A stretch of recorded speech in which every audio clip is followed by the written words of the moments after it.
kasama sa malaking gulo na nangyayari ngayon sa gitnang silangan.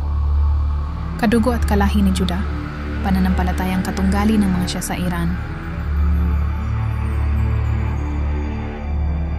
Sa kung nasaan ang Dome of the Rock at ang mosque ng mga Muslim. Sa gitna nito, marami sa Pilipinas ang nagsasabi na ang mga Hudyo ay hindi naniniwala kay Hesukristo, kaya hindi dapat panigan ng mga Kristiyano. Siguradong magugulat ka sa malalaman mo na halos may 200,000 Kristiyanong nananampalataya kay Jesus ang nakatira ngayon sa Israel at karamihan sa kanila ay mga Jews. Sa gitna ng mga labanan na nagaganap ngayon sa Lebanon, sa West Bank at sa Yemen, nakasali ang mga Israeli. Lumalabas sa social media ang pahayag ng marami sa Pilipinas na hindi raw naniniwala kay Jesus ang mga Hudyo sa Israel. Kaya bakit daw kinakampihan ang mga Kristiyanong Pinoy imbis na pumanig sa Hamas, sa Hezbollah? May punto naman ang katanungan at hindi masamang magtanong, pero syempre, kailangan itong bigyan ng makabuluhang kasagutan nang sa gayoy matuntun ang katotohanan sa paniniwala ng mga nasa Israel. Totoo nga kaya na lahat ng Hudyo ay hindi naniniwala kay Jesus? Siguro mas mainam kung alamin muna kung ano ang kahulugan ng salitang Hudyo.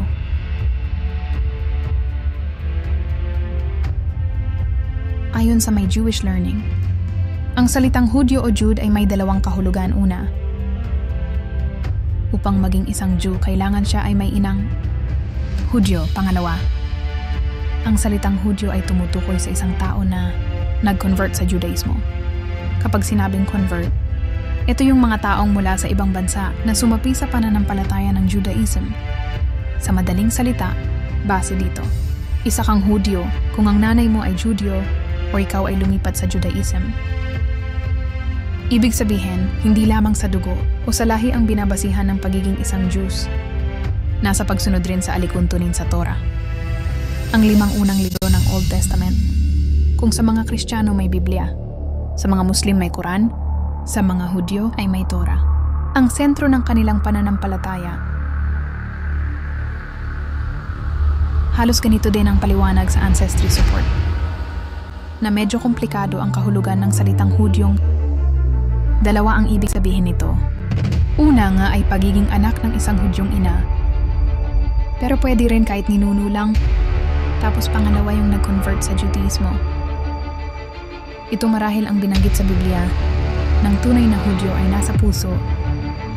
May paliwanag din ang museo ng mga Hudyo sa City Jewish Museum na ang isang Hudyo ay kahit sino na ang ina ay isang Hudyo o kahit sino na nag-convert sa Judaism. Ganyan din ang sabi sa Jabat Dagku na ang isang Hudyo ay una, may ina itong Hudyo rin. Pangalawa, ang Hudyo ay isang tao na nag-convert sa paniniwala ng Judaismo. Ang salitang Hudyo ay nagmula sa salitang Huda, isa sa mga anak ni Israel. Nung una, tawag sa mga miyembro ng tribo. Sa katunayan, marami ang hindi nakakaalam na si Jesus ay mula sa tribo ni Huda. Sa Biblia at tinawag si Jesus na anak ni David. Pero kung iisipin, sino ba ang ninuno ni Haring David? Sa libro ni Mateo, unang kapitulo, matutunto na isa sa mga ninuno ng hari ay si Huda. Kahit mga Katoliko ay naniniwala na si Jesus ay isang Hudyo dahil ito ang sabi sa Catholic.com. Isa sa pangunahing pahayagan ng simbahang Katoliko na si Jesus nga ay isang Hudyo. At kung isa kang Katoliko, dapat maniwala ka sa sinabi mismo ng simbahan. Pero may Hudyo bang naniniwala kay Jesus?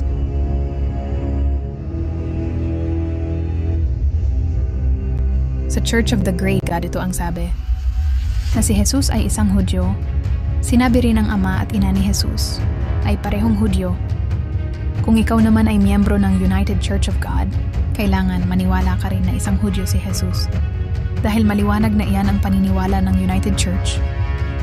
Kaya naman walang duda na si Jesus ay talagang dugong Jew. Base sa mga pahayag, pwedeng maging Hudyo ang isa, hindi lamang base sa dugo nito o angkan, Pwede rin kung ikaw ay isang convert sa Judaism. Hindi ba't sinabi sa Biblia na ang tunay na Hudyo ay yung Hudyo sa puso, hindi lamang dahil sa dugo? Ibig sabihin, pwede kang dugong Hudyo o may lahing Hudyo pero tumalikod at naging isang etihista o lumipat ng ibang pananampalataya. Mula nang sumiklab ang gulo sa pagitan ng Israel at ng Hamas, marami sa Pilipinas ang nagsasabi na hindi dapat kampihan ng mga Pilipino ang Israel dahil hindi naniniwala kay Jesus ang lahat ng Hudyo. Eh di kung ganun, bakit hindi natin basahin sa Biblia kung ito ay totoo? Sa bersyon ng ang Biblia 2001, Kapitulo 12, mula ika-10 berso, ang sabi, "Kaya't pinanukala ng mga punong pari na kanilang patayin din si Lazaro sapagkat dahil sa kanya ay marami sa mga Hudyo ang umalis at naniwala kay Jesus." Base dito, malinaw na maraming Hudyo noon ang nagsimulang naniwala kay Jesus. Ganun naman pala, na noong panahon ni Jesus, maraming Hudyo ang naniniwala sa kanya. Pero kung ayaw mo sa Tagalog, di Inglesin natin. Ito ang sabi sa King James Version. Move of John chapter 8 verse 31. Then say Jesus told to Jews, which believed on him, "If ye continue in my word, then are he my disciples indeed." Hayan, base sa Biblia, kinausap pa na nga ni Jesus noon yung mga Hudyong naniniwala sa kanya. Ingles at Tagalog na Biblia ay pareho ang sinasabi. Sigurado ang 12 disipulo din ni Jesus ay mga Hudyong at pati yung libo-libong nakinig sa kanya noon. Marahil, ito ang dahilan kung bakit tinawag ng mga Romano na si Jesus ay ang King of Jews. Kaya paano ngayon sasabihin na walang Hudyong naniniwala kay Jesus? Sa makatuwid, ang unang tao na sumampalataya kay Jesus ay mga Hudyo.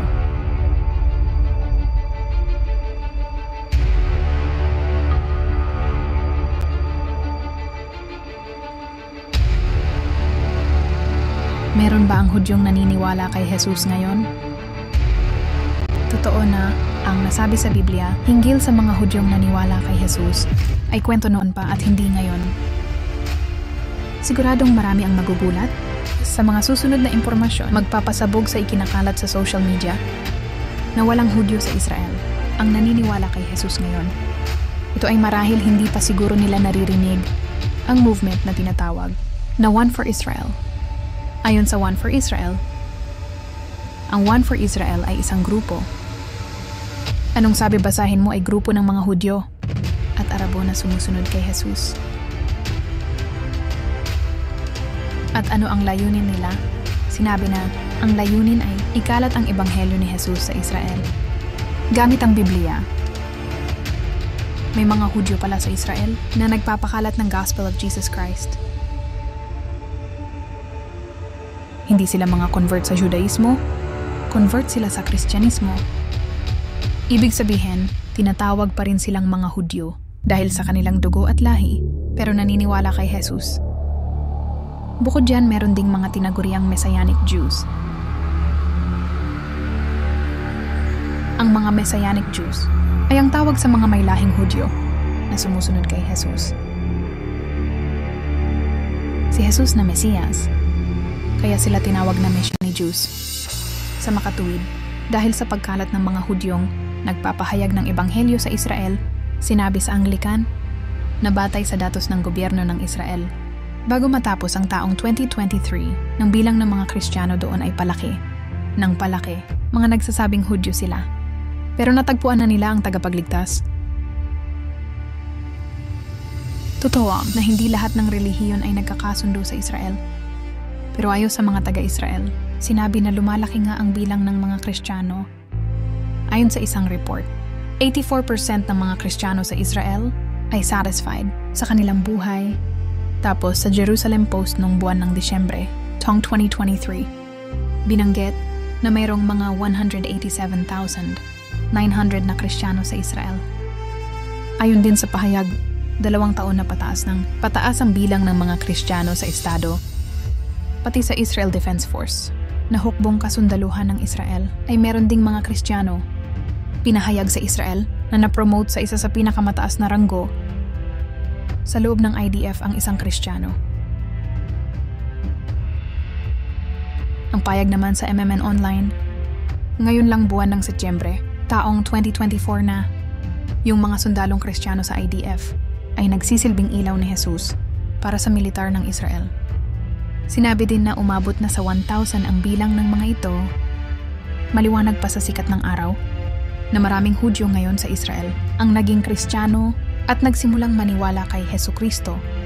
Ultimong si Jesus ay isang Hudyo at ang 12 disipulo, at ngayon, maraming Hudyo sa Israel ang nagpapakalat ng Ebanghelyo ni Kristo gamit ang Biblia, katulad ng One for Israel at mga Messianic Jews na nagpapalaganap ng turo ni Jesus. Meron problema ng mga simbahan ng Katoliko, Protestante at Anglican sa buong Israel. Ang mga Hudyo ngayon sa Israel ay ang sentro ng malaking gulong na nangyayari sa gitnang silangan. Marami sa Pilipinas ang nagsasabi na hindi dapat kinakampihan ng mga Pinoy ang Israel. Dahil hindi raw naniniwala kay Kristo ang mga Hudyo. Totoo na may mga Hudyong hindi naniniwala, pero marami ang ngayon ay nagpapakalat ng Ebanghelyo gamit ang Biblia. Marahil ito yung sinabi ni Jesus, na this good news of the kingdom will be preached throughout the whole world as a testimony to all the nations. And then the end will come.